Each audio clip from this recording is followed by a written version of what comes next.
तो भगवान नाम का धन संतों के पास होता है जिसे संसार में कोई लूटने वाला नहीं।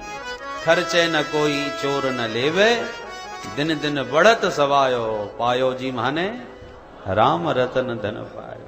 तो ये रत्न बहुमूल्य है और इस मूल्यवान रत्न की विशेषता यह है कि चौरे में पड़ा रहे, कोई हाथ लगाने वाला नहीं। चाहे जितना कमा लो, कोई इनकम टैक्स का खतरा नहीं।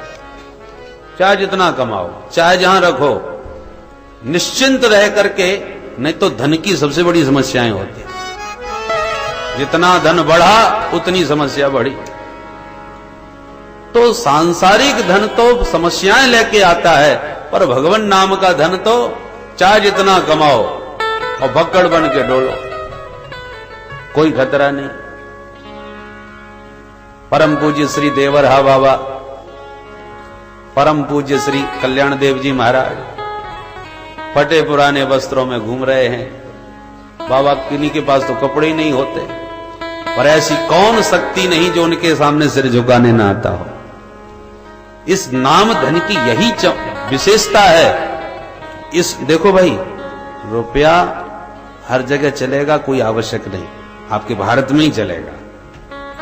हर देश की अलग अलग मुद्राएं होती हैं और जिस देश में जाओगे उस देश की मुद्रा आपको लेनी पड़ेगी। आपकी मुद्रा सब जगह नहीं चलेगी, पर भगवान नाम की मुद्रा का चमत्कार है, ये यहां भी चलती है, वहां भी चलती है। कहीं भी जाओ, ये मुद्रा इतनी मूल्यवान है कि सब जगह चलती है। इसलिए सनकादिक नारद जी को टोकते हुए कहते, नारद जी तुम तो परम संत हो, तवेदम मुक्त संगस्य नोचितम। तुम जैसे मुक्त संग महात्मा जो भगवान नाम की मुद्रा को ही अपना परम धन मानते हैं, जिसको दुनिया में कोई छूने वाला नहीं, तो फिर तुम्हारा क्या लुट गया जो मुंह लटकाए घूम रहे हो? नोचितम, बिल्कुल उचित नहीं है कि तुम जैसे संत मुंह लटकाए घूमे। अरे भाई, व्यक्ति बीमार होता है तो डॉक्टर के पास आता है और पता चला डॉक्टर साहब खुद बीमार पड़े, तो अब बताओ मरीज पर क्या बीतेगी। तो संसारी प्रपंचों से परेशान पीड़ित होकर संतों के पास आते हैं शांति पाने के लिए। पता चला महाराज जी खुद टेंशन में बैठे हैं, तो संसारियों का इस पर क्या प्रभाव पड़ेगा। इसलिए नारद जी को टोका सनकादिकों ने, तवेदम मुक्त संगस्य नोचितम बद कारण। नारद जी तुम्हारे पास तो एक झोंपड़ी भी नहीं है जहां बैठ के आराम करो, क्योंकि 2 घड़ी से ज्यादा कहीं टिकने वाले नहीं, तो झोंपड़ी कहां बनाओगे। इसलिए तुम एकदम मुक्त संग महात्मा होकर के भी ऐसे घूमो, ये अच्छा नहीं है। क्या बात है हमें बताओ। तब नारद जी ने अपनी सारी समस्या हाथ जोड़ के विस्तार से अपने अग्रजों को सनकादिकों को बताई। बोले भैया सुनिए, संसार में एकमात्र भूमंडल और भारत भूमि ऐसी है जहां पर भगवान की दिव्य कथा सुधा पान करने को मिलती है। तो भगवत कथामृत पान करने, सत्संग करने मैं इस भूमंडल पर आया। पर इस भारत भूमि में मैंने सर्वत्र भ्रमण करके देख लिया, मेरे को कहीं सत्संग लाभ नहीं मिला। सनकादिक बोले ऐसे घूमने से थोड़ी सत्संग मिलेगा। तीर्थों में जाओ, तीर्थ भूमियों में सत्संग और साधु संत मिलते हैं। नारद जी बोले तो मैं दिल्ली बंबई थोड़ी घूमा था, तीर्थों में ही गया था। किन किन तीर्थों में गया? बोले कोई नहीं छोड़ा महाराज। पुष्करम च प्रयागम च काशीम गोदावरीम तथा हरिक्षेत्रम कुरुक्षेत्रम श्रीरंगम सेतुबंधनम एवमादिषु तीर्थेषु भ्रममाण इतस्ततः। इन सारे तीर्थों में मैंने इधर से उधर भ्रमण किया, पर ना पश्यम कुत्रचित् शर्मा मनः संतोष कारकम। मेरे मन को शांति मिले, मुझे दिव्य भगवान की कथा सुनने को प्राप्त हो, ऐसा कहीं भी वातावरण मुझे नहीं मिला। जब कहीं भी सत्संग लाभ तीर्थों में नहीं मिला, मैं बहुत परेशान हो गया, अशांत हो गया। मैंने फिर संतों को ढूंढना प्रारंभ किया, क्योंकि संतों के यहां सत्संग मिलेगा। फिर बोले पाखंड निरता संत विरक्ता सपरिग्रह मैंने देखा संतों में पाखंड की प्रवृत्ति होती जा रही है। पाखंड मतलब पापस्य खंड पाखंड, जो पाप का ही एक खंड है, एक अंग है। तो जिसको धर्म का अंग होना चाहिए वो पाप का अंग बनता जा रहा है। पाप में प्रवृत्ति, जिनको विरक्ता सपरिग्रह, मैंने विरक्तों के बड़े बड़े भवन देखे। ये बंगला किसका है? बोले त्यागी जी महाराज का। ये बच्चे किसके हैं? बोले ब्रह्मचारी जी महाराज के। और ये इतना हल्ला कहां मच रहा है? बोले मौनी बाबा के आश्रम में। बोलो राधे राधे। मैंने देखा रे राम राम। फिर मैंने सोचा कि चलो गृहस्थों को देख लेते हैं, शायद इनकी यहां शांति हो। तो मैं गृहस्थों के यहां भी गया। फिर क्या देखा? बोले तरुणी प्रभुता गे श्यालको बुद्धिदायक, कन्या विक्रयणो लोभात दंपतीनां च कल्कनम्। मैंने देखा कि देवी जी के हाथ में जब तक तिजोरी की चाबी नहीं पड़ी तभी तक सास ससुर की सेवा है, और जहां अधिकार उनके हाथ में आए कि स्वामी जी के कान भूख दिए, सुनो जी मैं आपके लिए अपने माता पिता सखी सहेली भाई बंधु सब छोड़ के चली आई, अब आप भी अपने माँ बाप की जल्दी छुट्टी करो। मैंने भी जोड़े, आप भी जोड़ो। तरुणी प्रभुता आगे है, उसका प्रभुत्व चलता है। और किसी बात में और परामर्श की आवश्यकता पड़ जाए घर में कि ये काम किया जाए कि न किया जाए, तो ससुराल से साले साहब को बुलाया जाता है। वो जो कहेंगे वही होगा। श्यालको बुद्धिदायक। संबंधों की ये स्थिति गृहस्थों के यहां होती जा रही है कि कन्या विक्रयणो लोभात, लोभ इतना ज्यादा भर गया है कि बेटा बेटियों का भी क्रय विक्रय होने लगा है, सौदेबाजी होने लगी। पहले समधि बन के आते थे, मतलब बुद्धि विचार जिनके सम हो वो समधि, पर आज जहां सौदा पट जाए वही समधि। विचार बने न बने, मिले न मिले, सौदा मुंह मांगा होना चाहिए, इतने देंगे। तो जब विचारों में वैमनस्य होता है, विचारों में जब सामंजस्य ठीक नहीं बैठा और केवल संपत्ति और सौदे के आधार पर संबंध बना है, तो वो संबंध कब तक चलेगा? इसलिए दाम्पत्य जीवन में महासंग्राम मचा हुआ है। दंपति नाम च कलकनम, भयंकर दंपत्य जीवन में कलह मचा है। ये मैंने गृहस्थों की दुर्दशा देखी, मेरा तो सिर चकरा गया। हे भगवान, न संतों के यहां शांति न गृहस्थों के यहां। मैं आया था शांति के लिए, पर देख देख के क्रांति मच गई मेरे चित्त में। मैंने सोचा अब कहां जाऊं? मुझे तुरंत ध्यान आया कि चलो श्री धाम वृंदावन चलते हैं।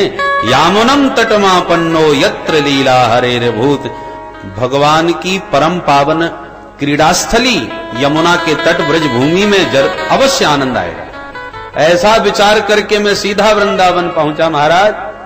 पतत्राश्चर्यम मया दृष्टम श्रूयताम तन्मुनीश्वरा। उस वृंदावन में भी एक बड़ा विचित्र आश्चर्य देखा, वो भी सुन लीजिए महाराज। वहां क्या देखा? एका तु तरुणी तत्र निसन्ना खिन्न मानसा। जमुना के किनारे एक युवती बैठी बैठी रो रही है। दो बुढ़े उसके सामने बेहोश पड़े हैं और कई देवियां उसको घेर के बैठी हैं, जो कोई हवा कर रही है, कोई पानी पिला रही है, कोई सेवा कर रही है। उस देवी का रुदन सुन के मुझे बड़ी दया आ गई, तो मैं दौड़ के उसके पास गया। फिर मैंने देखा कि देवियां ही देवियां बैठी हैं, तो स्त्री समुदाय में विरक्त संतों को बिन मतलब के नहीं जाना चाहिए। अब मैं इन देवियों के बीच में घुस के जाऊं और पूछूं, कहो देवी क्यों रो रही हो, क्या कष्ट है? और उसने कहीं उल्टा सीधा जवाब दिया कि बाबा तू कहां घुसा चला आ रहा, तेरे को मतलब फालतू में हमारी बेइज्जती होगी। अरे संसार है, और माताओं का तो स्वभाव भी ऐसा होता है कि एक मिनट में आंसू टपकने लगते हैं, दूसरे मिनट में मुस्कुराने भी लगती है। हृदय बड़ा भावुक होता है ना, इसलिए अपने को चक्कर में नहीं पड़ना। हम तो खिसक लिए महाराज। मुझे दया तो बहुत आई उस देवी पर तो उसका कष्ट दूर करूं, पर हिम्मत नहीं पड़ी, इसलिए हम तो लौट लिए। पर जैसे ही उसे देखकर मैं लौटा कि उस देवी ने मेरे को देख लिया।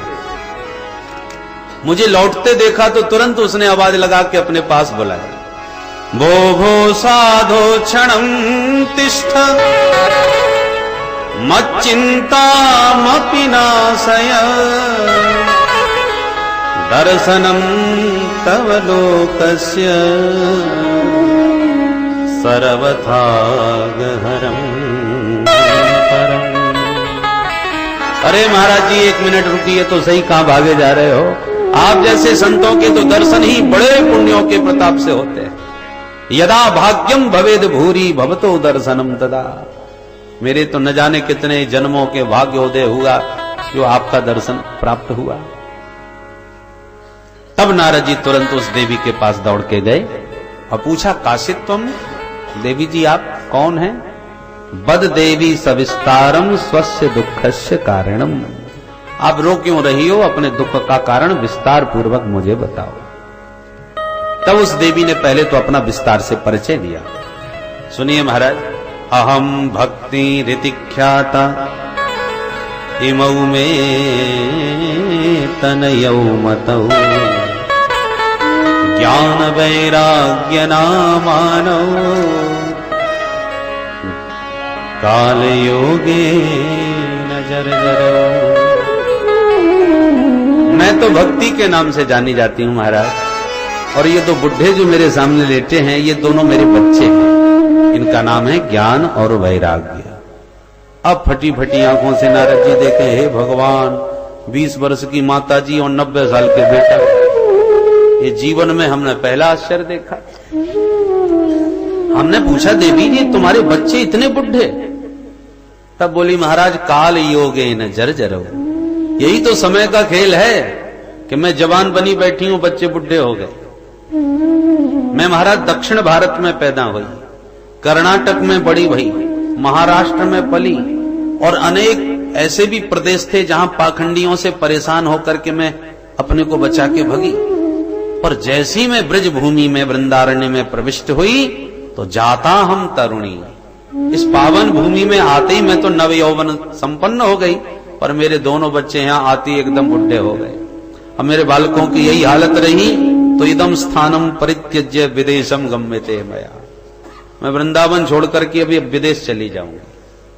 नारद जी ने तुरंत हाथ जोड़ लिए, मां मैं पहचान गया आपको, आप साक्षात भगवान की प्राण वल्लभा भक्ति महारानी हैं। ये मूर्तिमंत ज्ञान और वैराग्य हैं। ओहो समझ गया, वृंदावन में भक्ति मां का तो साम्राज्य है। धन्यम वृंदावनम तेना भक्तिर नृत्यति यत्र च। धन्य है ये ब्रज वसुंधरा जिसमें इस घोर कलिकाल के मध्य भी भक्ति मां नाच रही है, नव यौवन संपन्न है। आज भी आप वृंदावन में जाके देखें, अच्छे अच्छे बुढ़े भी जाकर के ठुमका मारना चालू कर देते हैं, भूल जाते हैं अपने आप को। जो जावे वही दीवाना हो जावे। ब्रज की भूमि में आज भी वो चमत्कार है, भक्तों की भूमि है, पुण्य भूमि, गोविंद की क्रीडास्थली है, रसिकों की पावन भूमि है। इसलिए जो जाता है वही रसिक हो जाता है। बोलो राधे राधे राधे राधे। यत्र प्रविष्टो सकलोपि जंतु आनंद सच्चित घनता मुपैति। मधुसूदन सरस्वती पाद बनारस के बहुत विशिष्ट संत और कट्टर वेदांती अद्वैतवादी, नाम रूप को मिथ्या कहते हैं। संसार झूठा, ब्रह्म सत्यम, जगन मिथ्या, नाम रूप सब झूठे, इस सिद्धांत के पालक। पर वृंदावन में जाकर के जब छैल छबीले कृष्ण कन्हैया का दर्शन किया तो बाबा दीवाने हो गए। अब ये तो उपदेश देते हैं नाम रूप सब झूठा, परंतु छबीले की छवि ने दीवाना बना दिया। लौट के बनारस गए तो सबसे कहने लगे, देखो हम अद्वैतवादी हैं, जानते हो हमको? तो सब लोग हंसने लगे, महाराज जी अपने मुंह से क्यों कह रहे हो? दुनिया में कौन नहीं जानता आपके नाम को? आप कट्टर वेदांती हैं, हम सब जानते हैं, आप अपने मुंह से क्यों बता रहे हो? क्या हो गया है आपको? स्वामी जी बोले, जब से वृंदावन से लौटा हूं तब से मुझे अपने पर भरोसा नहीं रहा। क्या हो गया? बोले अब वो एक सठ मिल गया था मेरे को। स्वामी जी की शब्द शैली सुनिए। मधुसूदन सरस्वती पाद कहते हैं कि वृंदावन में एक सठ मिल गया। उस सठ ने हठ पूर्वक मेरे चित्त को ऐसा चुराया अपनी चितवन से कि मैं जैसे ही निर्गुण ब्रह्म का ध्यान करने बैठता हूं कि काला काला मुरली वाला वही छैला मेरे सामने आके खड़ा हो जाता। मैं नाम रूप को झूठा बताता हूं, पर उसने अपने रूप और माधुर्य से मेरी चित्त की ऐसी दशा कर ली कि मुझे निर्गुण ब्रह्म का ध्यान ही नहीं करने देता। आंख बंद करते ही सामने खड़ा हो जाता है। और इतना ही नहीं, बरबस मुझे अपनी दासी बना लिया। संत हंसने लगे, दासी बना लिया? अरे बाबा, पुरुष हो, बनोगे तो दास बनोगे, ये दासी कब से बन गए? बाबा की भाषा ही बदल गई। स्वामी जी का वचन, अद्वैत वीथी पथ कई रूपास्या, स्वराज्य सिंहासन लब्ध दीक्षा, पर सठे न केनापि वयम हठे न, दासी कृता गोप वधु बेटे न। वो गोप वधु के बेटा ने मुझे अपनी दासी बना लिया, हठ पूर्वक छल लिया। ऐसे दीवाने हो गए स्वामी जी महाराज, भूल गए अपने आप को। कहने का तात्पर्य है कि वृंदावन धाम में आज भी वो चमत्कार है। ये बात पुरानी नहीं है। मधुसूदन सरस्वती जी महाराज श्री तुलसीदास जी के समकालीन संत हैं, गोस्वामी तुलसीदास जी महाराज। क्योंकि गोस्वामी तुलसीदास जी महाराज की रामायण पर मधुसूदन सरस्वती पाद ने टिप्पणी की है। जिस समय बनारस में विरोध होने लगा रामायण का, रामचरितमानस का, कि इतने ग्रंथ हैं संस्कृत में रामचरित रामायण के, अरे बाबा ने ये क्या हिंदी में दोहा चौपाइयों में रामचरित गाया है। स्वामी जी आप बताइए, आपको ये ग्रंथ कैसा लगता है? स्वामी जी से निर्णय करवाया, प्रकांड विद्वान, वेद वेदांत में निष्णात। चूंकि अद्वैतवादी थे, ज्ञान पक्ष के थे, और रामचरितमानस में भक्ति का बाहुल्य है, तो विद्वानों ने इनके ऊपर निर्णय छोड़ा कि ये निश्चित रूप से इस पर कोई ना कोई टिप्पणी ऐसी करेंगे कि हमको कुछ कहने का मौका मिले। स्वामी जी से कहा, आप ही देखिए महाराज जी क्या लिख रखा है। स्वामी जी बोले, पहले पढ़ लूं, उसके बाद में कुछ कहूंगा। स्वामी जी महाराज ने रामचरितमानस का अवलोकन किया। फिर विद्वानों ने पूछा, महाराज आप बताइए आपको कैसा लगा? स्वामी जी इतने गदगद हो गए, क्योंकि गोविंद के रस में डूबे हुए थे, भक्ति का रंग चढ़ा हुआ था। इसलिए स्वामी जी ने तुरंत रामचरितमानस पर टिप्पणी करते हुए कहा, आनंद कानने यस्मिन जंगमस तुलसी तरुहु, कविता मंजरी भाति राम भ्रमर भूषितः। अर्थात इस बनारस के बगीचे में, इस बनारस के बगीचे में आनंद कानने यस्मिन जंगमस तुलसी तरुहु, ये तुलसीदास बाबा है ना, ये चलता फिरता तुलसी का तरवर है, और ठाकुर जी को तुलसी से बड़ा प्यार है। तो स्वामी जी कहते हैं बनारस के बगीचे में तुलसीदास बाबा तुलसी का तरवर बना भ्रमण कर रहा है, और इस तुलसीदास बाबा के तरवर में से कविता मंजरी भाती, तुलसी में जो मंजरी होती है वो और भी भगवान को अधिक प्यारी लगती है। तो तुलसीदास बाबा की कविता रूपी ये रामचरितमानस की जो मंजरी प्रकट भई है, इस मंजरी का चमत्कार यह है कि राम भ्रमर भूषितः, राम जी भौरा बने सदा इस पर मंडराते ही रहते हैं। इस मंजरी का रसपान कर रहे हैं श्री राम जी महाराज भौरा बन करके। इस टिप्पणी को सुनकर के सारे विद्वानों का सिर झुक गया, और तब से गोस्वामी जी महाराज की रामचरितमानस का तहलका मच गया। बोलो जय सिया राम, जय सिया राम। और इन्हीं श्री स्वामी जी महाराज का ये प्रसिद्ध श्लोक है, वंशी विभूषित करान्नवनीरदाभा। ये स्वामी जी का ही श्लोक है। जहां नाम रूप का मिथ्या कहने वाले थे, वो स्वामी जी महाराज कन्हैया के इतने दीवाने हो गए कि अंत में कहते, कृष्णात् परम किमपि तत्त्वमहं न जाने। श्री कृष्ण से परे भी कोई तत्व है मैं नहीं जानता। एकमात्र जिस तत्व का प्रतिपादन शास्त्रों में किया गया है, वो एकमात्र तत्व कोई और नहीं, साक्षात श्री कृष्ण कन्हैया ही हैं। ऐसी घोषणा श्री स्वामी जी महाराज ने कर। इतने दीवाने हो गए। तो धन्यम वृंदावनम तेन भक्तिर नृत्यति यत्र च। धन्य है ये ब्रज वसुंधरा। एक स्वामी जी वृंदावन में जमुना के किनारे आंख बंद किए बैठे थे। एक ब्रजवासी निकल पड़ा, स्वामी जी आंख बंद करके क्या कर रहे हो? स्वामी जी बोले हम ध्यान कर रहे हैं। तो ब्रजवासी बोला सुनो स्वामी जी महाराज, किसका ध्यान कर रहे हो? बोले ब्रह्म का चिंतन कर रहे हैं, ब्रह्म का ध्यान। ब्रजवासी बोला बाबा ये ध्यान कर रहे हो तो आंख मत खोल लेना। क्यों? बोले कहीं तेरी आंख खुल गई और वह टेढ़ी टांग वाले को तेने देख लियो तो ध्यान व्यान करवो सब भूल जाएगा। तो ध्यान करवो चाहे तो आंख मत खोल, आंख बंद ही करे रही हो, क्योंकि यदि उसकी दृष्टि पड़ गई और तेरी दृष्टि मिल गई तो सबका ध्यान भूल करके उसी का दीवाना बन जाएगा, फिर आंख बंद करना भूल जाएगा, फिर तेरी आंख बंद नहीं होने वाली। ज्योनो तो ही नंद को मुखा, ज्योनो तो ही नंद को कुमार नाही दीख पर्यो, तोलो तू बैठ के ब्रह्म को विचार ले। जब तक उसे नहीं देखा तब तक ब्रह्म विचार कर ले। ये दीवानगी वृंदावन के कण कण में है। नारद जी बोले मां इस कलिकाल में भी ब्रजभूमि में आपका साम्राज्य है, परंतु ज्ञान वैराग्य को वृंदावन में कोई पूछता नहीं है, इसलिए बेचारे यहां ये बुढ़े बने पड़े हैं। और दुखी ना होइए माता जी, मैं नारद आपको शपथ पूर्वक वचन देता हूं, तदा नाहम हरेर दासो लोके त्वाम न प्रवर्तये। घर घर में जन जन में यदि ज्ञान वैराग्य के साथ आपकी स्थापना न करा दूं तो मैं हरि का दास न कहलाऊं। ये शपथ नारद जी ने ली। भक्ति मैया तो नारद जी के वचनों से गदगद हो गए। बड़ी महिमा भक्ति मैया ने गाई नारद जी की। धन्य हो नारद जी, आपने मुझे वचन दिया है तो अब मेरे बच्चे निश्चित स्वस्थ हो जाएंगे। जयति जगति मायां यस्य कायाधवस्ते, वचन रचनमेकं केवलं चाकलैः। ध्रुव पदमपि यातो यत्कृपातो भृगोऽयं,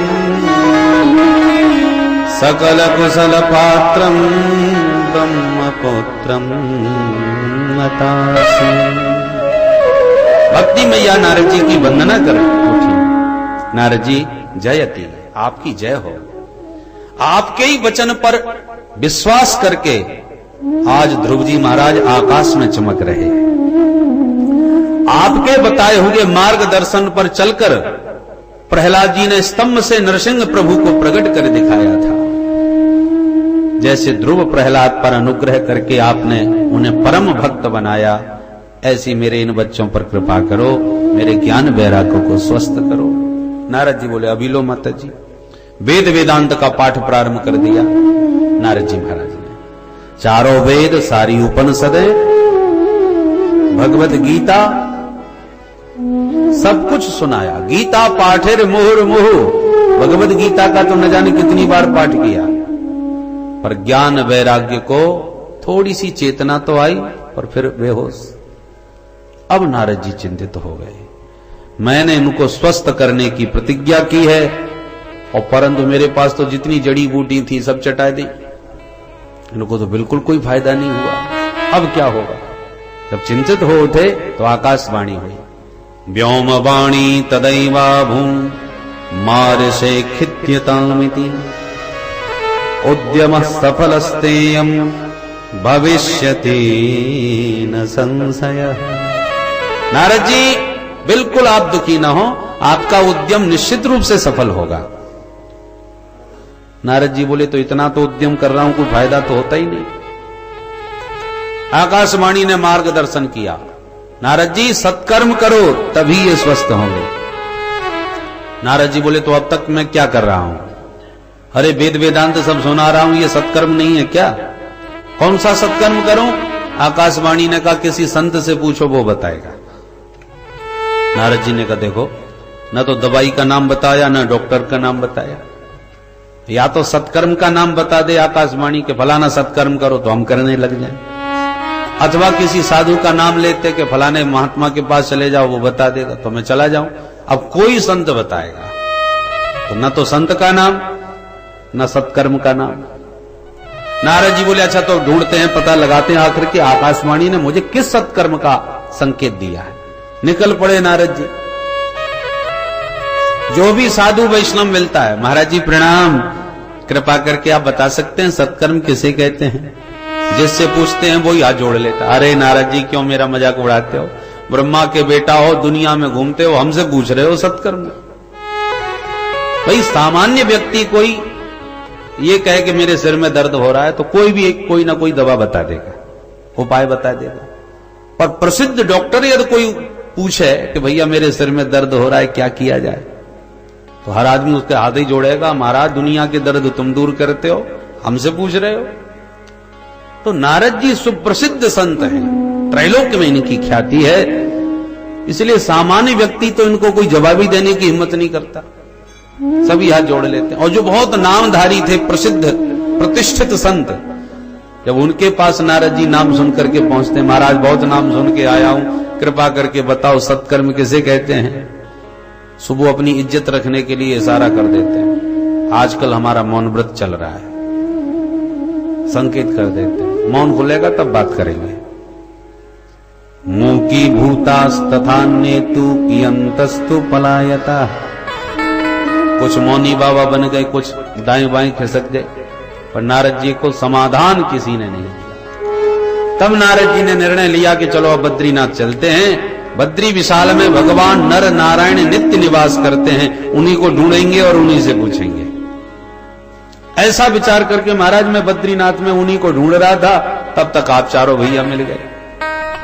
अब आपने जो मेरा मुंह लटकने का कारण पूछा वो मैंने विस्तार से आपको सब बता दिया कि मैं भक्ति मां को वचन दे के आया हूं कि ज्ञान वैराग्य को स्वस्थ करके ही रहूंगा, और मेरे सारे प्रयास व्यर्थ हो गए हैं।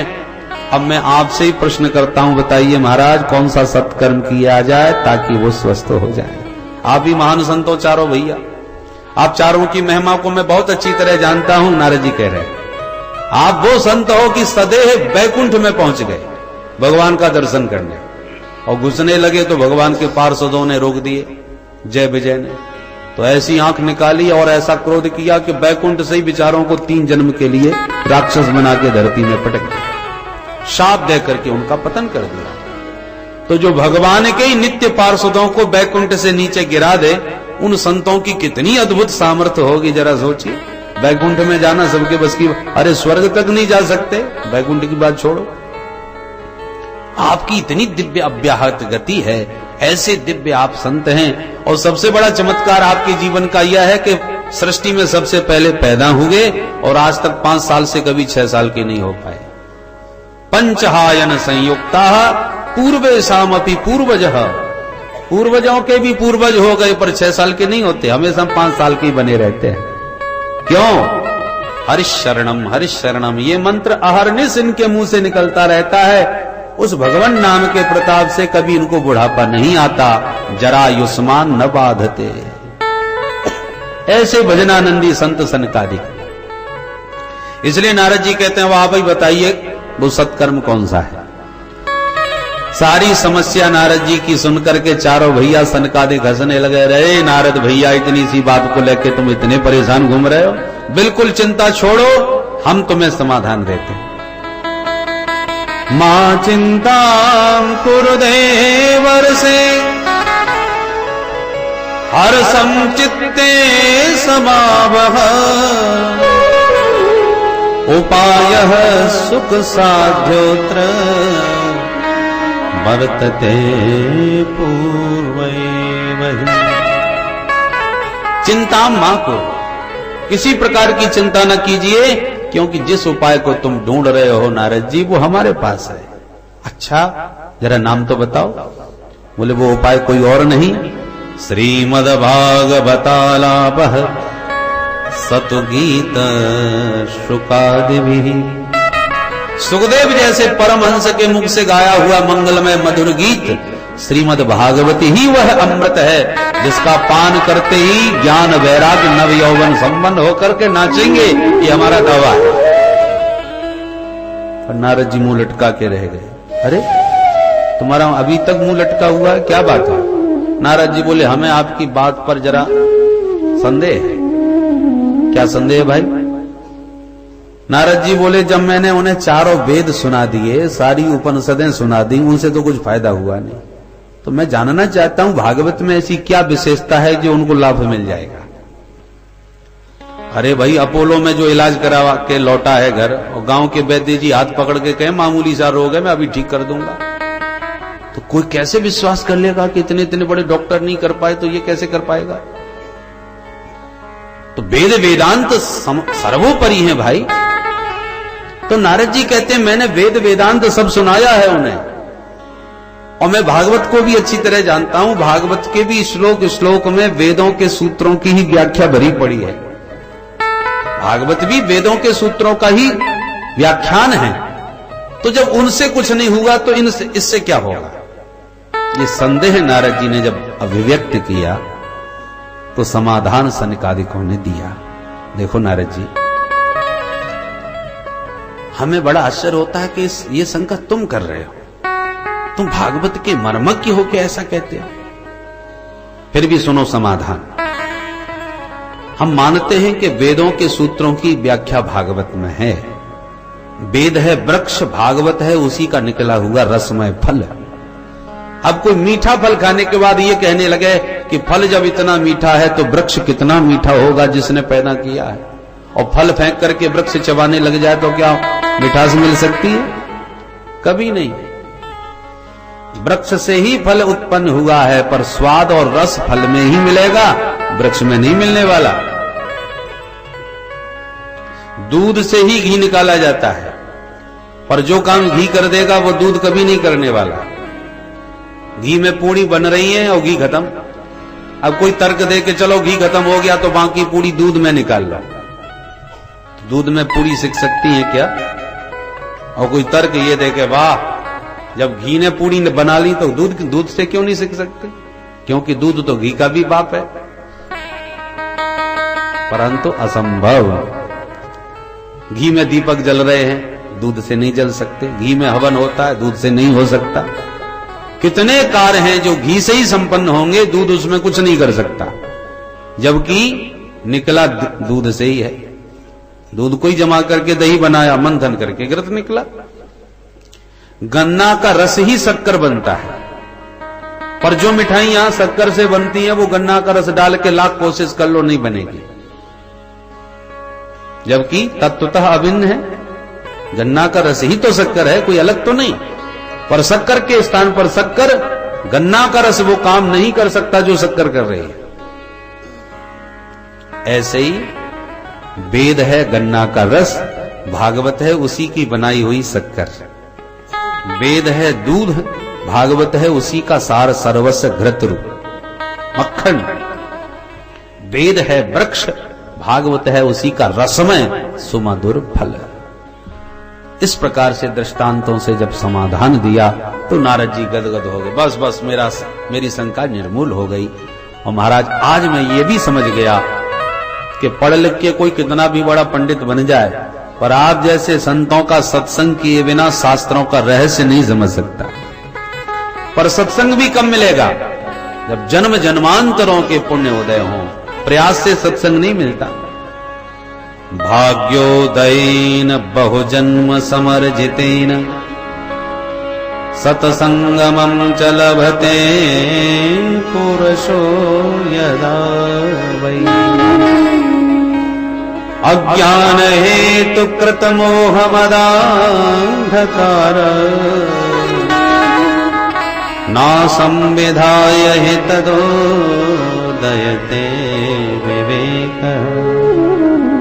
बहुजन्म समर्जितेन भाग्योदयेन, जीव के जन्म जन्मांतरों के अर्जित पुण्य जब उदय होते हैं तब सत्संगमम लभते, तब जीव को सत्संग लाभ मिलता है। और सत्संग से फायदा क्या होता है? उदयते विवेक। सत्संग श्रवण करने से विवेक का उदय होता है, विवेक जागृत होता है। और जैसे सूर्य के उदय होने से अंधकार नष्ट हो जाता है, ऐसी विवेक का उदय हुआ तहा जीव के भीतर का सारा अज्ञान तिमिर नष्ट हो जाता है। मोहजन्य अंधकार जीव का समाप्त हो जाता है। इसी बात को हमारे गोस्वामी जी कहते हैं, बिनु सत्संग विवेक न होई, बिनु सत्संग विवेक न सत्संग विवेक न होई, बिनु सत्संग विवेक न होई, राम कृपा बिनु सुलभ न सोई, राम कृपा बिनु सुलभ न सोई, राम कृपा बिनु सुलभ न सोई, राम कृपा बिनु सुलभ न सोई, बिनु सत्संग विवेक न होई, बिनु सत्संग विवेक न होई, विवेक न होई, विवेक न होई। यह सर आवत अति कठिनाई, राम कृपा बिनु आव न जाई। सत्संग की सरिता में सराबोर होने का सौभाग्य उन्हीं सज्जनों को मिलता है जिन्हें प्रभु की कृपा बरबस अपनी ओर खींचती है। बोलो राधे राधे, राधे राधे। कई लोग कार्यक्रम बना बना करके परेशान, और 1 महीने पहले से पूरी तैयारी कर ली, छोड़ेंगे नहीं, हर हालत में जाएंगे, क्योंकि घर में तो फुर्सत मिलने वाली नहीं, वहीं चल के सुनेंगे। बिल्कुल पूरी तैयारी, रिजर्वेशन सब हो गया, और ऐन वक्त पर ऐसी समस्या आई कि सब कैंसिल करना पड़ा। बोलो राधे राधे, राधे राधे। और कुछ ऐसे भी होते हैं, अच्छे भले चले आ रहे थे घूमते फिरते, कोई कार्यक्रम नहीं, कोई प्रोग्राम नहीं, और अचानक पता चला कि कथा हो रही है। अरे कथा हो रही है, अरे अब कैंसिल, रिजर्वेशन जो था जाने का वो भी कैंसिल, और रुक गए कि अब तो कथा सुन के ही जाएंगे। अनायास उनका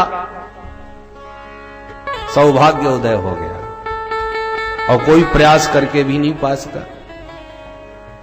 यह सर आवत अति कठिनाई, इस सरोवर में सराबोर होने में बहुत सी समस्याएं आती हैं। और सराबोर कौन होते हैं? इस सरोवर में स्नान कौन करते हैं? जिन पर राम जी की कृपा होती है। राम कृपा बिनु सुलभ न सोई। नारद जी बोले मैं धन्य हो गया, अब मुझे आपके श्रीमुख से एक बार कथा सुननी है। सनकादिक बोले हम तो इसीलिए घूम रहे थे कि कोई सुनाने वाला मिले, तो चलो तुम सुना नहीं सकते तो हम ही तुम्हें सुनाएंगे। संतों का यही स्वभाव, श्रोता मिल गया तो वक्ता बन के बैठ गए, और वक्ता मिल गया तो श्रोता बन के बैठ गए। भगवान की चर्चा होनी चाहिए, चाहे सुने या सुनावे, भगवान के चरित्रों में मन डूबे। कथा का सबसे बड़ा लाभ यही है। मन भगवान में लाख प्रयास करो, लगता नहीं। माला लेके बैठते हैं, माला टपक जाती है, झपके आ जाते हैं, और ये कुछ भी ना हुआ तो हिसाब कराने चला गया, कहां कहां भाग जाए। मुंह से मुंह मंत्र चल रहा है, कर में माला भी चली, और मनी राम जी न जाने कहां डोल रहे हैं। बड़ा मुश्किल है, मन भगवान की तरफ मुड़ता ही नहीं। अन्य साधनों में बहुत कठिनाई है कि मोड़ सके, पर गोविंद के चरित्रों में इतना माधुर्य है कि बरबस मन को खींच लेता है। ये चमत्कार प्रभु के चरित्रों का है।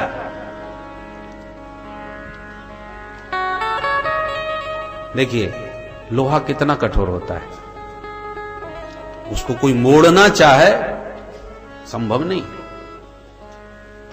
पर उसी लोहे से कुल्हाड़ी आदि हथियार बनते हैं। तो ये आकार लोहे को कैसे मिल जाता है? बोले पहले उस लोहे को तपाया जाता है आग में, जब खूब लाल हो जाए तो द्रवीभूत हो जाता है लोहा। बहुत आग में तपने के बाद उसमें आर्द्रता आ जाती है, और जब लोहा पिघल रहा हो आग में, उसी वक्त एक हथौड़ा मारो, जिधर चाहो उधर मुड़ जाए, जैसा चाहो वैसा बना दो। पर बिना तपाए उसको मोड़ पाना बहुत कठिन है। ऐसे ही इस मन को मोड़ा जा सकता है, परंतु पहले इसको पिघलाना पड़ेगा। मन पिघलेगा कब? जब भगवान के चरित्र सुनाओगे। तो भगवान के चरित्रों को जब मन से सुनोगे तो मन पुलकित हो जाएगा, पिघल जाएगा, और फिर द्रवीभूत मन में विवेक का हथौड़ा मारो, जय सिया राम, जय जय सिया राम, जय सिया राम, जय जय सिया राम, जय जय सिया राम, जय जय सिया राम। बोल भक्तवत्सल भगवान की। गोस्वामी जी महाराज ने राम कथा जब गाई, अहिल्या का उद्धार करके राम जी आगे बढ़े, तो जो अहिल्या को कोई देखता नहीं था, पत्थर की प्रतिमा बनी पड़ी थी मार्ग में, उसको स्वयं प्रभु ने जाकर के अनुग्रहित किया अपने चरण स्पर्श से। अहिल्या गदगद होकर राम जी की कृपा का महत्व मानती हुई गई पतिलोक आनंद भरी, आनंद में झूमती पतिलोक में गई। पर जिस राम जी के चरण स्पर्श से अहिल्या पुलकित होके गई है, वो राम जी का मुख थोड़ा उदास है। इस घटना के बाद राम जी उदास हो गए। क्यों? बोले हम क्षत्रिय हैं, एक ऋषि पत्नी को हमें चरण छूना पड़ा, चरण छुलाना पड़ा, भगवान इसलिए उदास हो गए। तो गोस्वामी जी राम जी की इस महिमा को, स्वभाव को जानकर के बड़े पुलकित हैं। लोग किसी असंभव कार्य को संभव कर दिखावे तो अहंकार में भर के जाते हैं कि देखो हमारी बदौलत ऐसा हुआ, आज तक कोई नहीं कर सका, अहंकार में भर जाएंगे। और राम जी ने उसके सारे पाप मिटा के पतिलोक में प्रस्थान कराया, और स्वयं बेचारे उदास हैं कि अरे राम राम, हमको एक ऋषि पत्नी को चरण छुआना पड़ा। राम जी के इस दिव्य स्वभाव पर गोस्वामी जी का मन पुलकित हो गया, और जो मन पुलकित हुआ सोई गोस्वामी जी ने उसे डांटा। पूरे रामचरित में आप देख लीजिए, जहां जहां मन पुलकित हुआ है, गोस्वामी जी ने वहीं पर अपने मन पर विवेक का हथौड़ा मारा। लोहा गर्म है, मारो हथौड़ा, जिधर चाहो उधर मोड़ो। तो जब जब भगवान की कथा सुनते सुनते मन पुलकित होने लगे, बाग गदगदा द्रवते यस्य चित्रम, शरीर रोमांचित होने लगा, कंठ गदगद होने लगा, नेत्र सजल होने लगे, समझ लो मन पिघल रहा है, प्रभु के चरित्र में पुलकित है, प्रभावित है। और जब प्रभावित हो तभी उसे समझाओ, अरे पापी, अरे दुष्ट, इस समय तो तू इतना गदगद हो रहा है, और जब भजन की बारी आती है तब इधर उधर क्यों भागता है। गोस्वामी जी ने ऐसे ही समझाया। जब मन पुलकित हुआ तो डांटे, अस प्रभु दीन बंधु हरि, कारण रहित दयाल, तुलसीदास सठ ताहि भज, छाण कपट जंजाल। गोस्वामी जी ये सठ संबोधन कर रहे हैं मन को, तुलसीदास सठ ताहि भज। अरे सठ मन, जिन प्रभु के चरित्रों से तू इतना पुलकित है, ताहि भज, उन्हीं का भजन किया कर। छाण कपट जंजाल, कपट जंजाल को तू दिन भर बुनता रहता है, भजन के समय भी उधर ही कपट जंजाल में भागता है। छाड़ इन सब झंझटों को छोड़ और ताहि भज, उन्हीं को भज जिनके द्वारा तू इतना पुलकित हो रहा है। तो कथा का यही चमत्कार है कि मन बहुत जल्दी प्रभु के चरित्रों से प्रभावित होता है, और जब जब प्रभावित हो मन को समझाओ। पूरी राम कथा सुनाने के बाद भी अंतिम छंद में गोस्वामी जी ने यही कहा, पायीन के ही गति पतित पावन, राम भज सुन सठ मना। पायीन के ही गति पतित पावन, राम भज सुन सठ मना। पायीन के ही गति पतित पावन, राम भज सुन सठ मना। पायीन के ही गति पतित पावन, राम भज सुन सठ। मेरे राम भज सुन सठ मना, मेरे राम भज सुन सठ मना। इतना अपने मन को डांट रहे हैं। तो भगवान के चरित्र सुना सुना के मन जब जब प्रभावित हो, हमको डांटना चाहिए, समझाना चाहिए। तो इस समय चूंकि आप प्रभु के चरित्रों के प्रभाव में हैं, तो आपकी हर बात मानेगा और जिधर चाहोगे उधर मुड़ भी जाएगा। तो राम जी की तरफ प्रभु के चरित्रों से ये मन बड़ी सुगमता से मुड़ सकता है, अन्य साधनों में बड़ा कठिनाई है। योगश्चित्त वृत्ति निरोध, योग मार्ग में जबरदस्ती चित्त को निरुद्ध करना इतनी सामान्य बात नहीं है, बहुत कठिनाइयां हैं। इसलिए ये चरित्र सबसे सुगम माध्यम है प्रभु में मन लगाने का। इनका तो नाम ही कृष्ण है, करसयतीति कृष्ण। जो बरबस मन को अपनी ओर आकर्षित कर ले, उसी का नाम तो कृष्ण है। आकृष्ट करने में परम निपुण है। कृष्ण शब्द में का के नीचे जो री लगाई जाती है ना, मछली पकड़ने का कांटा ऐसा ही होता है। आपने देखा होगा मछली पकड़ने वाले एक लोहे की बंसी जो टेढ़ी होती है, जिसमें कुछ खाद्य पदार्थ लगा के पानी में डाल दिया, मछली ने पाया और कांटा फंस गया। मछली चाहे जितनी छटपटा ले, अब बचने वाली नहीं है। तो जैसे मल्लाह डोर में बंसी के माध्यम से मछली को फंसाता है, ऐसे ही माधव अपनी तिरछी चितवन से बंसी का स्वर फूंक करके जीव के मन रूपी मछली को फंसाते रहते हैं। जिसके मन मत्स्य को फंसाना हो, उसी को बंसी की तान सुना देते हैं, और जिसके कान में बंसी की तान पड़ी, वही समस्त भान भूल जाता है और उसका मन माधव का सर्वदा के लिए हो जाता है। मीरा की तरह दीवाना बन जाता है। मेरे तो गिरधर गोपाल दूसरों को। एक वो है जो दुनिया को छोड़ करके फिर भगवान की साधना में संलग्न होने के लिए वन में जाते हैं, परंतु छोड़ पाना इतना सरल थोड़ी है। तन से छूट गया तो मन से संसार फंसा हुआ है, ऐसा हो सकता है। परंतु माधव की मुरली की तान जिसने सुन ली, उनके पावन चरित्र को जिसने सुन लिया, उसे संसार छोड़ना नहीं पड़ता, संसार अपने आप ही छूट जाता है। क्योंकि माधव इतना प्रिय लगने लगता है, माधव में मन इतना रम जाता है, रच पच जाता है कि मेरे तो गिरधर गोपाल, जहां ये स्थिति बनी तहां दूसरों न कोई, अपने आप ही दूसरे सब छूट गए। मीरा जी को सबने समझाया, मीरा जी तुम एक राजघराने की महिला हो, घर में रहो और परिवार के बीच में ही अपना भजन साधन करो, ताकि मर्यादा भी घर की बनी रहे। मीरा जी ने कहा क्या करूं, उस टेढ़ी टांग वाले ने ऐसा फंसाया है कि तात मात भ्रातृ बंधु आपनो न कोई, छाण दई कुल की कहानी कहा कर है कोई, संतन ढिंग बैठ बैठ लोक लाज खोई, मेरे तो गिरधर गोपाल दूसरों न कोई।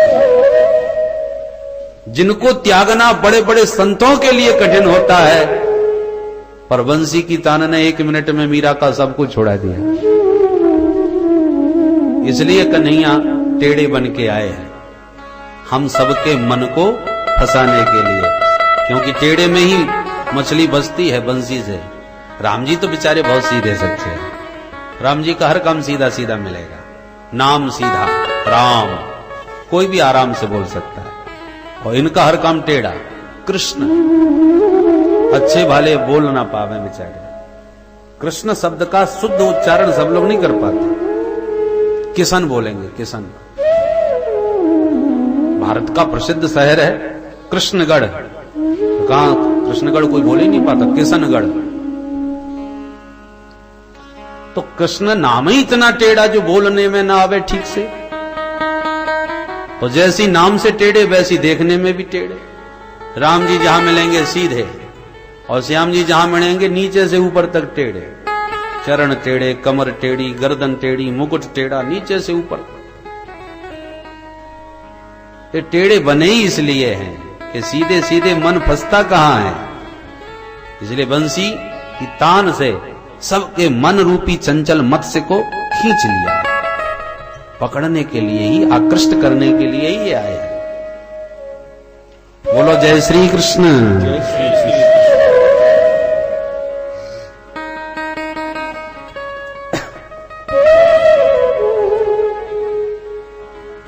सनकादिक आज नारद जी से कहते हैं, नारद जी हम तो इसीलिए घूम रहे थे कि कोई सुनाने वाला मिले।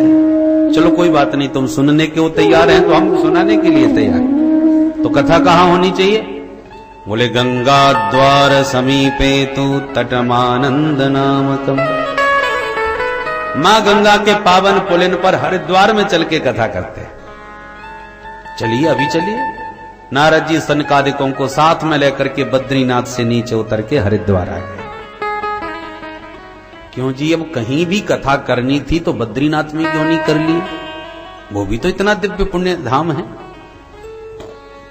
बद्रीनाथ से नीचे क्यों उतरना पड़ा?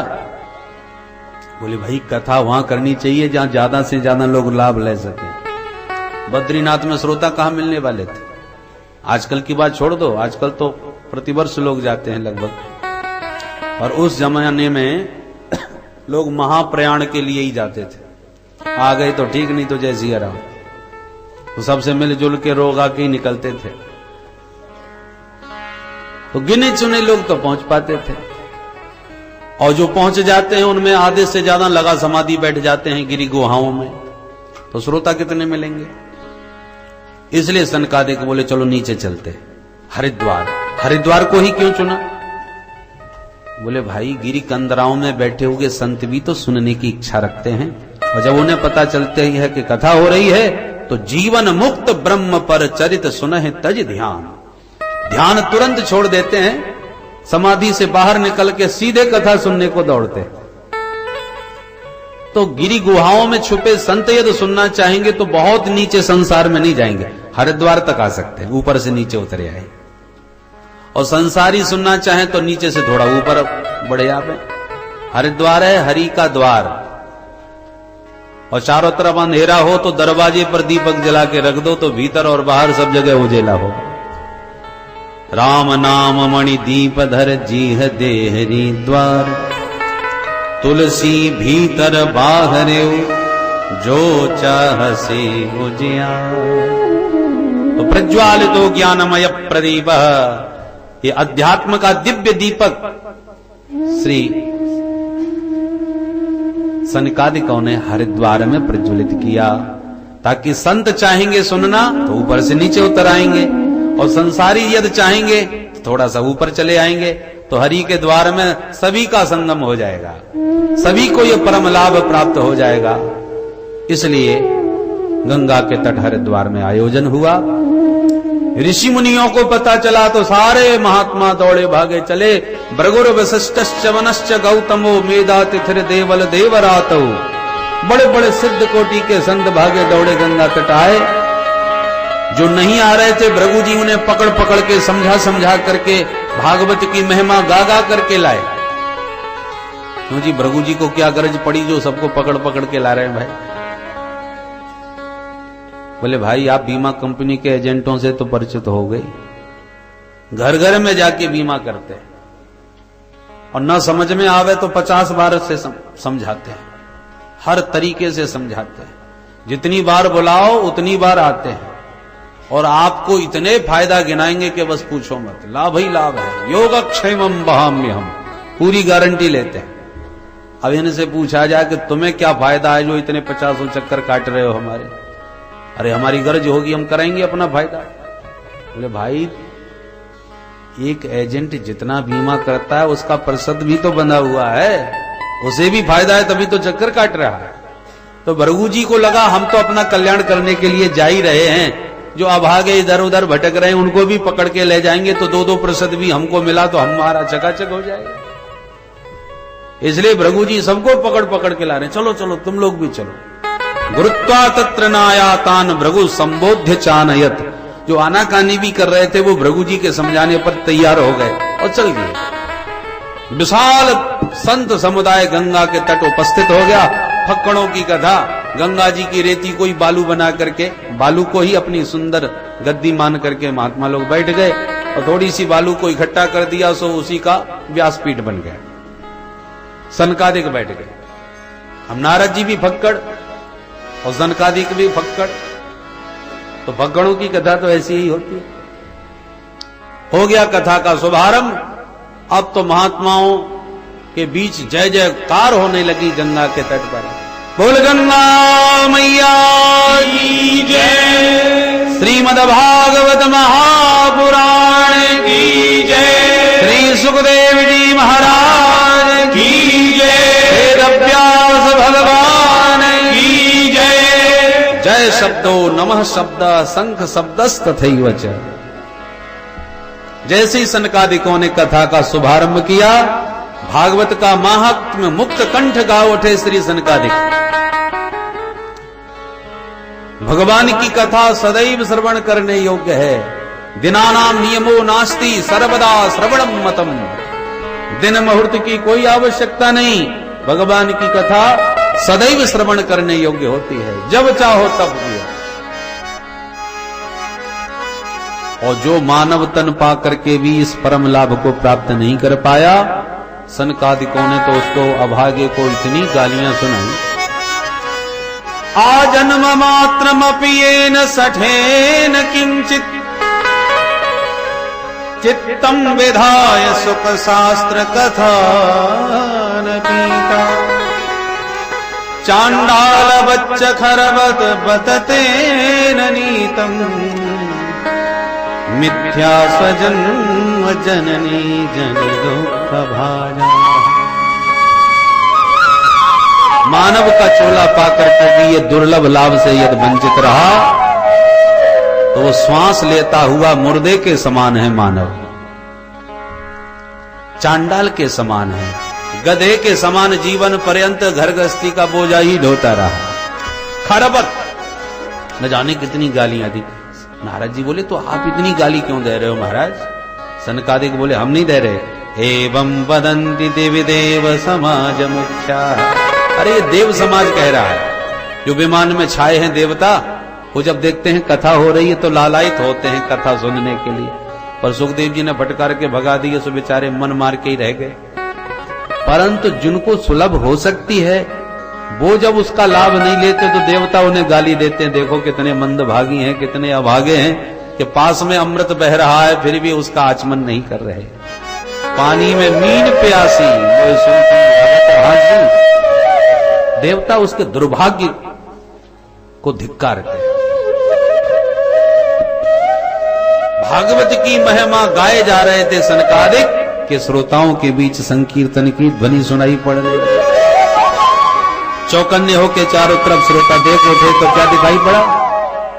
भक्ति सुतौ तौ तरुणौ गृहीत्वा प्रेमैक रूपा सहसा विरासे। श्री कृष्ण गोविंद हरे मुरारे नाथे की नामानि मुहुः वदन्ति। अचानक श्रोताओं के बीच भक्ति महारानी दोनों पुत्र ज्ञान वैराग्य के साथ ताता थैया थिरकती हुई प्रकट हो गईं। बोलो भक्ति महारानी की जय। भागवत का महात्म श्रवण मात्र से झूम उठे ज्ञान और वैराग्य। तऊ सुतऊ तरुणऊ, भक्ति के दोनों बेटा जिनको बुढ़ा छोड़ के आए थे वृंदावन में नारद जी, आज उनको नव यौवन संपन्न देख करके नारद जी के भी हर्ष का पारावार नहीं रहा। अरे अभी दवा पूरी कहां हुई है, केवल एक खुराक ही दी है, भागवत पूरी नहीं हुई। अभी तो भागवत का महात्म हुआ है और उसी महात्म श्रवण से ही ज्ञान वैराग्य नाच रहे हैं। ये देख करके नारद जी बड़े प्रसन्न हो गए। विश्वास हो गया अब ये ठीक हो जाएंगे, मेरे वचन की रक्षा हो जाएगी। तब तो नारद सहित समस्त श्रोता समुदाय झूम उठा भक्ति मैया के इस संकीर्तन में। कैसे? श्री कृष्ण गोविंद हरे मुरारे हे नाथ नारायण वासुदेव। कृष्ण गोविंद हरे हरे हे नाथ नारायण वासुदेव। श्री कृष्ण गोविंद हरे मुरारे हे नाथ नारायण वासुदेव। कृष्ण गोविंद हरे मुरारे हे नाथ नारायण वासुदेव।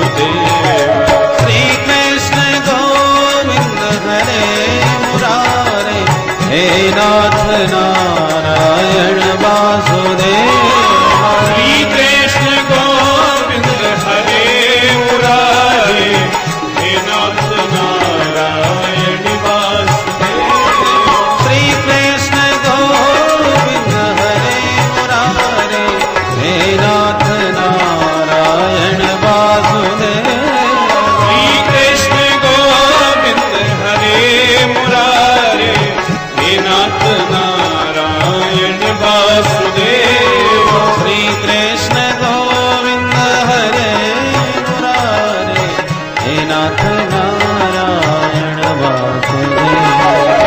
श्री कृष्ण गोविंद हरे मुरारे, हे नाथ नारायण वासुदेव। जय जय श्री कृष्ण गोविंद हरे मुरारे, हे नाथ नारायण वासुदेव। श्री कृष्ण गोविंद हरे मुरारे, राधे राधे हे नाथ नारायण वासुदेव। श्री कृष्ण गोविंद हरे मुरारे, हे नाथ नारायण वासुदेव। श्री कृष्ण गोविंद हरे मुरारे, हे नाथ नारायण वासुदेव। हे नाथ नारायण वासुदेव। हे नाथ नारायण वासुदेव। हे नाथ नारायण वासुदेव। हे नाथ नारायण वासुदेव। हे नाथ नारायण वासुदेव। हे नाथ नारायण वासुदेव। हे नाथ नारायण वासुदेव। हे नाथ नारायण वासुदेव। हे नाथ नारायण वासुदेव। हे नाथ नारायण वासुदेव। हे नाथ नारायण वासुदेव। हे नाथ नारायण वासुदेव। हे नाथ नारायण हरि बोल। वासुदेव। हे नाथ नारायण वासुदेव। श्री कृष्ण गोविंद हरे मुरारे, हे नाथ नारायण वासुदेव। श्री कृष्ण गोविंद हरे मुरारे, हे नाथ नारायण वासुदेव। श्री कृष्ण गोविंद हरे मुरारे, हे नाथ नारायण वासुदेव। श्री कृष्ण गोविंद हरे मुरारे, हे नाथ नारायण वासुदेव। हे नाथ नारायण वासुदेव। हे नाथ नारायण वासुदेव। हे नाथ नारायण वासुदेव। हे नाथ नारायण वासुदेव। हे नाथ नारायण वासुदेव। हे नाथ नारायण वासुदेव। हे नाथ नारायण वासुदेव। हे नाथ नारायण वासुदेव। हे नाथ नारायण वासुदेव। हे नाथ नारायण वासुदेव। हे नाथ नारायण वासुदेव। हे नाथ नारायण वासुदेव। जय जय राधे राधे राधे राधे राधे राधे भजो राधे राधे राधे। जय राधे राधे राधे भजो राधे राधे राधे। हे राधे राधे राधे भजो राधे राधे राधे। जय राधे राधे राधे भजो राधे जय हो। राधे। राधे राधे राधे भजो राधे राधे राधे। जय राधे